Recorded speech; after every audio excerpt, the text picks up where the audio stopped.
So your biscuit recipe and the gospel that saves will take up the same space in a box.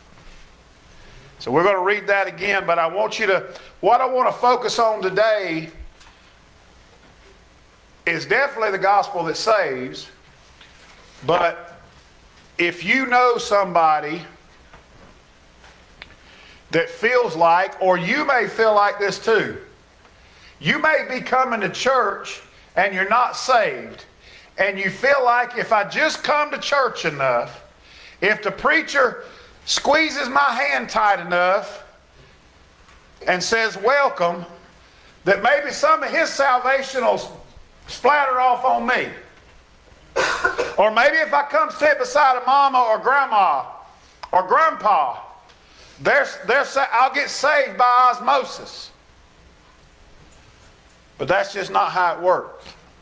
And there's some people that are maybe sitting here today that you think you've done something that God can't forgive. But you're coming hoping you might get to heaven. And some of you may be thinking, man, preacher, you don't know what I did this morning.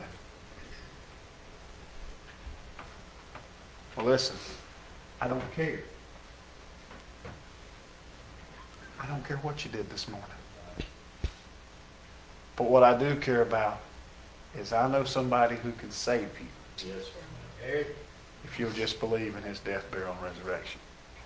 And it doesn't matter what you've done. And I'm going to show you this morning that a murderer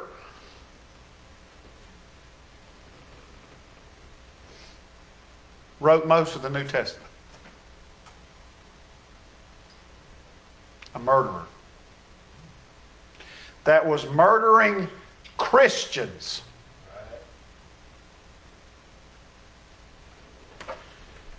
And if a murderer of Christians can be saved, so can you. And so can I. So look with me in 1 Corinthians chapter 15. Now remember, this is the gospel. These first four verses are the gospel that saves. 1 Corinthians 15, starting in verse 1.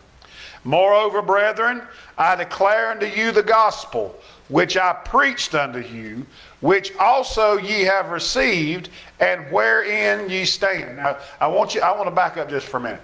You got to understand something. Paul planted this church in Corinth and gave them the gospel. And then he left